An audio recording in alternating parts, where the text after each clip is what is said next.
আন্তর্জাতিক অপরাধ ট্রাইব্যুনালে সোমবার সাবেক প্রধানমন্ত্রী শেখ হাসিনা এবং তার সরকারের মন্ত্রী, উপদেষ্টা ও প্রতিমন্ত্রীদের বিরুদ্ধে মামলার শুনানি অনুষ্ঠিত হয়। জুলাই ও অগস্ট মাসের গণহত্যার মামলায় চিফ প্রসিকিউটর তাজুল ইসলাম তার বক্তব্যে শেখ হাসিনাকে অপরাধের কেন্দ্রবিন্দু হিসেবে উল্লেখ করেন এবং আদালতে তদন্ত রিপোর্ট দাখিলের জন্য 1 মাস সময় চাওয়া হয়। বেলা 10:30টায় কঠোর নিরাপত্তার মধ্য দিয়ে সাবেক সরকারের ১৩ জন মন্ত্রী, উপদেষ্টা ও প্রতিমন্ত্রীকে প্রিজন ভ্যানে আদালতে আনা হয়।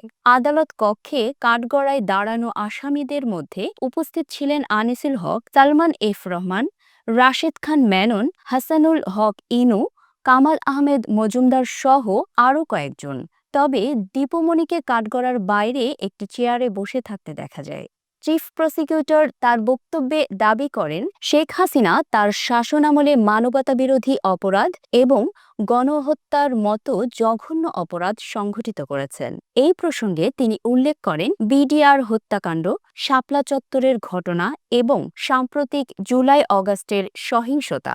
আদালত তার বক্তব্য শুনে মামলার তদন্ত রিপোর্ট দাখিলের জন্য 1 মাস সময় মঞ্জুর করে।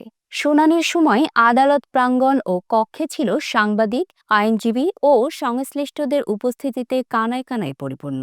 তবে অনুমতি ছাড়া কাউকে এজলাসের প্রবেশ করতে দেওয়া হয়নি। আসামিদের কাঠগড়ায় কাঁচ দিয়ে ঘেরা পরিবেশে চেয়ারে বসিয়ে রাখা হয়।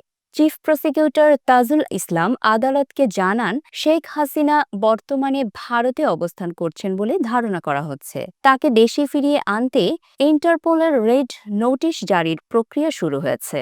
শুনানি শেষে ট্রাইব্যুনাল ১৩ জন আসামিকে গণহত্যা মামলায় গ্রেফতার দেখিয়ে কারাগারে পাঠানোর নির্দেশ দেয়। উল্লেখ্য, ১৯৭১ সালের মুক্তিযুদ্ধের সময় সংগঠিত মানবতাবিরোধী অপরাধের বিচার নিশ্চিত করতে ২০১০ সালে আন্তর্জাতিক অপরাধ ট্রাইব্যুনাল গঠন করা হয়। তবে বর্তমানে আওয়ামী লীগ সরকারের পতনের পর জুলাই ও অগাস্টের সহিংসতাকে গণহত্যা হিসেবে উল্লেখ করে নতুন মামলাগুলোর বিচারিক কার্যক্রম শুরু হয়েছে।